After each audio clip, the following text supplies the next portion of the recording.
teman-teman, Assalamualaikum warahmatullahi wabarakatuh. Kembali lagi bersama saya Rizka Nida Sofia dengan NIM 120 dari kelas E Praktek. Nah, pada kali ini saya akan membahas tentang boolean dan kondisional serta flowchart. Nah, apa sih itu flowchart?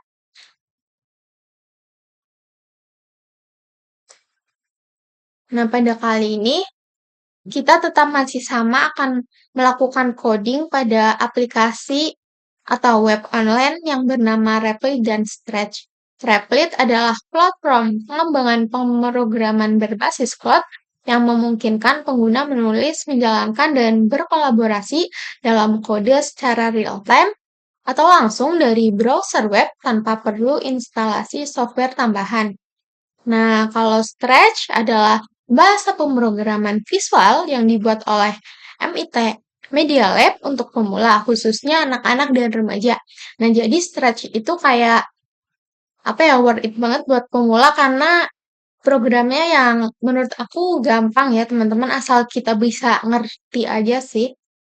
Terus tujuan dari belajar ini yaitu salah satunya adalah menggunakan Stretch dan Replit adalah membantu memahami dasar-dasar pemrograman dengan cara yang menyenangkan dan interaktif. Menggunakan pemrograman berbasis blok, selain itu dapat memudahkan proses pembelajaran pemrograman dengan fitur menulis dan menjalankan kode secara online tanpa instalasi, kolaborasi tim real-time, penyimpanan kode di cloud, serta kemudahan akses dari berbagai perangkat. Nah, teman-teman, seperti pada dua video sebelumnya, saya juga memakai Replit dan Stretch. Hmm, apa? Tapi emang apa? Masih menggunakan aplikasi tersebut.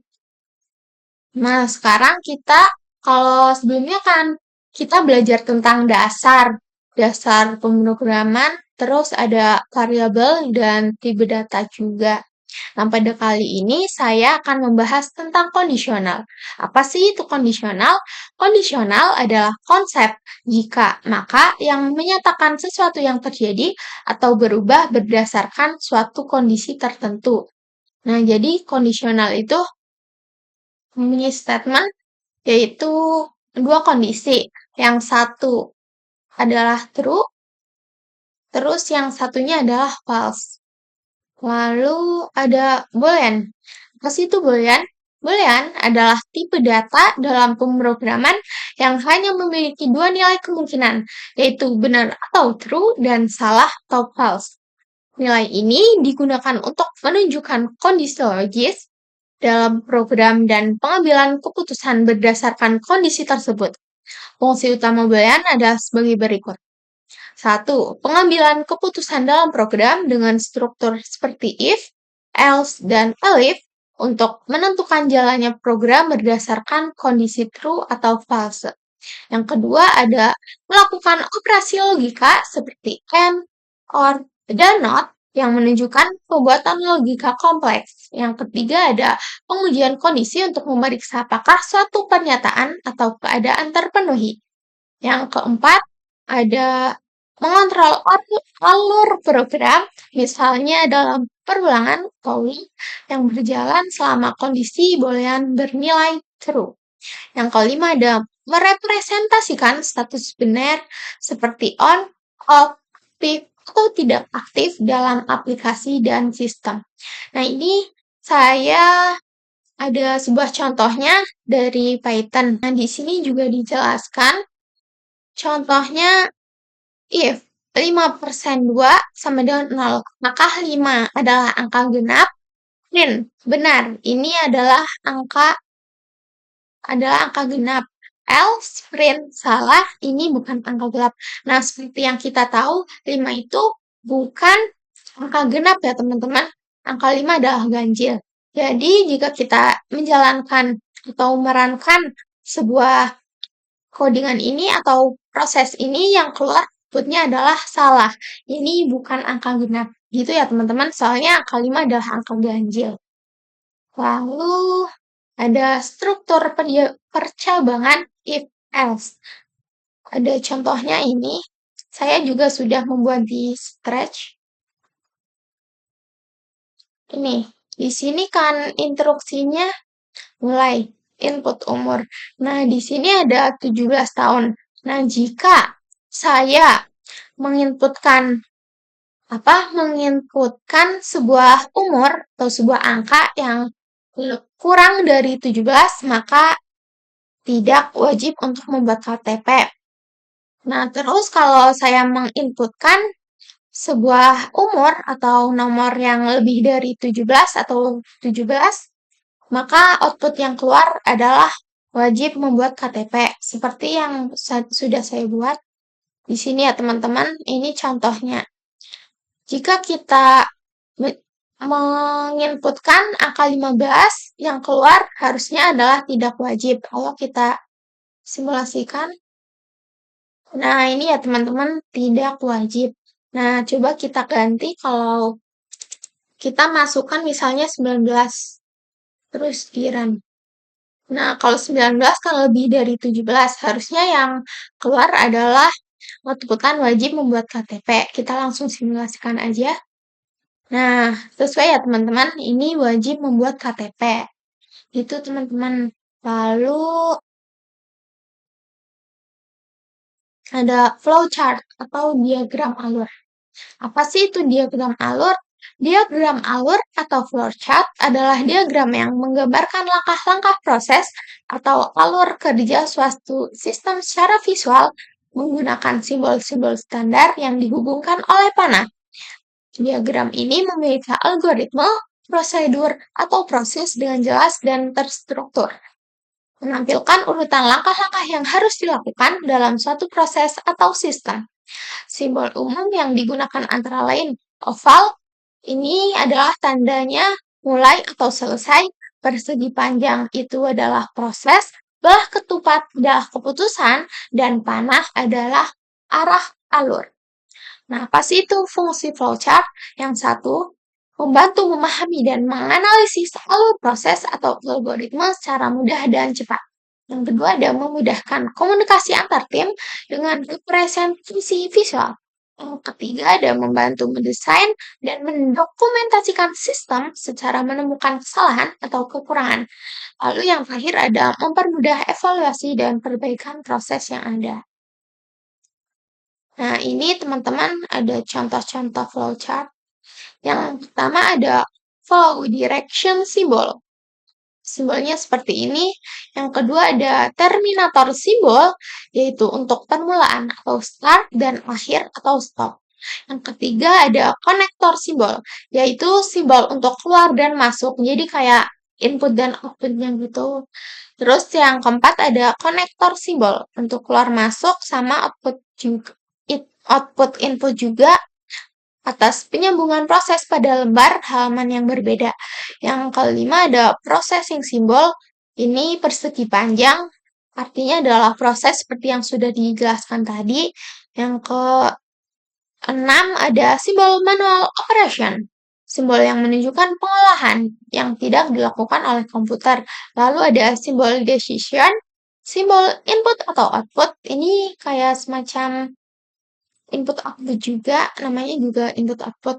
Lalu ada simbol manual input, simbol preparation, simbol predefined process, simbol display, simbol disk and online storage, simbol magnetic tape unit, simbol punchart, dan simbol dokumen. Nah, yang sering muncul tuh yang ini teman-teman, yang oval, persegi panjang, belah ketupat, dan panah atau arah alur. Nah, sekarang saya juga sudah membuat codingan di Scratch maupun Replit. Kita langsung lihat aja ya teman-teman. Ini ada example seperti yang di video sebelumnya. Jika ada sebuah temperatur, nah kalau temperaturnya tuh lebih dari 15, maka si kucing ini adalah mengoutputkan sebuah turn the heater on atau nyalakan pemanas. Lalu jika temperatur lebih dari 15 dan temperatur kurang dari 20, maka say okay. LC say turn it. Ini salah teman-teman, harusnya keluar. Keluar on. Nah, udah. Nah, kita langsung simulasikan saja ya teman-teman. Ini ada if temperatur kurang dari 15, maka outputannya adalah ini. Coba kita masukkan angka 14. Nah, sesuai ya teman-teman, dia mengoutputkan seperti yang di sini. Lalu jika kita mengoutputkan lebih dari 15, maka yang keluar adalah okay. Misalnya 16 putaran. Nah, sesuai ya teman-teman. Lalu kita mengoutputkan ini, misalnya 21. Nah, yang keluar adalah ini sesuai dengan ini ya teman-teman. Lalu ada di Replit juga. Saya sudah membuat di Replit. Nah, seperti sama yang tadi, jika temperatur kurang dari 15, maka yang keluar adalah turn the heater on atau nyalakan pemanas. Dan jika maka temperatur lebih dari 15 dan temperatur kurang dari 20, maka print okay. Else print turn the color on atau nyalakan pendingin. Langsung kita simulasikan aja ya teman-teman. Misalnya kita inputkan 13, yang keluar harusnya turn the heater on. Nah, sesuai ya teman-teman sama ini. Terus jika kita temperatur 15 and temperatur 20 dan okay. Turn the color on. Misalnya kita memasukkan 16. Yang keluar adalah okay harusnya ya teman-teman. Sesuai nggak? Nah, udah sesuai ya teman-teman. Terus jika kita menginputkan angka atau nomor yang lebih dari 20, maka yang keluar harusnya ini. Turn the color on atau nyalakan pendingin. Misalnya 23. Nah, sesuai ya teman-teman. Lalu saya sudah membuat stray juga yang ini.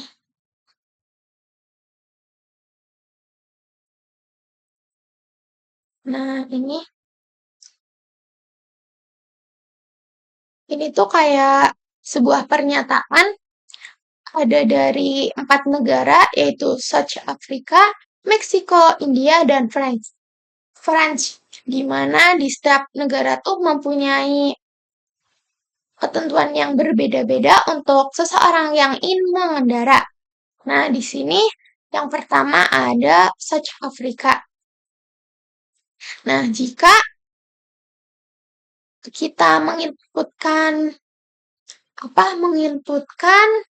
sebuah angka atau umur yang lebih dari 16, yaitu yang keluar maka adalah you can drive. Jika kurang dari 16 adalah you can drive. Kamu tidak bisa menyetir. Nah, di sini ada juga Meksiko. Jika kita menginputkan umur yang lebih dari 17, maka yang keluar adalah you can drive atau kamu bisa mengemudi. Lalu ada umur yang lebih dari 15, yaitu you can drive your partner arrangement dalam persetujuan orang tua. Lalu yang ini ada you can drive with parental supervision. Kamu bisa mengemudi dengan pantauan orang tua. Yang ini kamu tidak bisa mengemudi. Lalu ada India, jika kita di India ketentuannya lebih dari 17 adalah kamu bisa mengemudi. Lalu ada French, jika kita menginputkan atau ketentuannya ini 18. Nah, jika lebih dari 18 you can drive dan jika kurang you can drive. Data is not valuable atau kita tidak bisa menginputkan data atau datanya tidak sesuai. Langsung saja ya teman-teman kita simulasikan. Waduh, misalnya buat contoh aja Meksiko. Oh, di Meksiko kan ketentuannya lebih dari 17. Jadi kita menginputkan misalnya 19. Nah, gitu teman-teman sesuai ya. Di Meksiko ketentuannya yang lebih dari 17 bisa mengemudi. Jadi di sini outputnya sesuai ya teman-teman. Lalu misalnya ada India. India. Di India ketentuannya lebih dari 17 juga.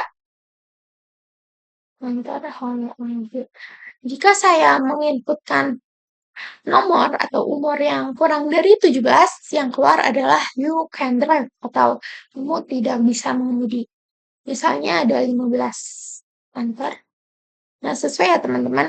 Di India soalnya ketentuannya sama, yang boleh mengemudi hanya yang lebih dari 17 tahun. Terus misalkan Meksiko juga, kita boleh mengemudi di umur 15 dan selebihnya, dan nanti yang keluar adalah outputnya you can drive with partner arrangement asal dengan persetujuan orang tua. Langsung saja. Misalnya Meksiko. Misalnya kita menginputkan 15. Nah, 15. Oh iya, tadi masuknya 15. Jadi yang keluar adalah you can drive with parental supervision asal dengan pantauan orang tua. Nah, 15 kan lebih dari 14, jadi yang keluar adalah ini. Sesuai ya teman-teman. Lalu saya juga sudah membuat codingan di Replit juga sesuai dengan yang ini.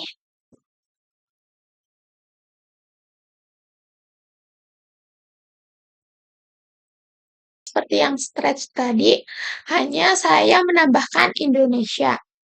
Yaitu ada Afrika Selatan, Meksiko, India, Prancis, dan Indonesia. Ketentuannya masih sama. Coba kita jalankan aja. Misalnya kita mau Meksiko.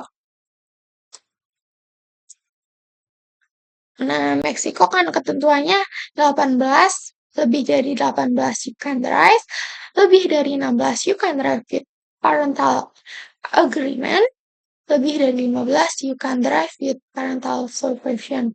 So, kurang dari itu you can drive atau kamu tidak bisa mengemudi. Misalnya kita masukkan angka 16. Output yang keluar adalah nggak keluar. Nggak keluar ya teman-teman. Apa ada yang salah?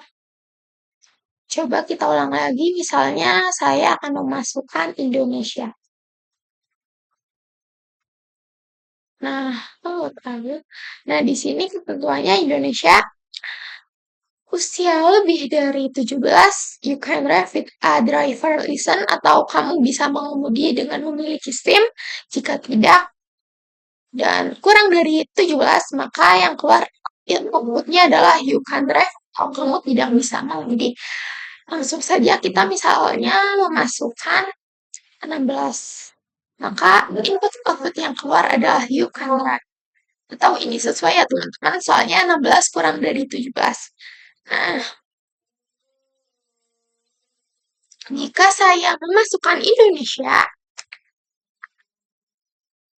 dengan umur 18, maka output yang keluar harusnya adalah you can drive with a driver license atau SIM. Kamu bisa mengemudi ketika memiliki SIM. Nah, sesuai ya teman-teman sama yang ini. Apa sih? Terima kasih.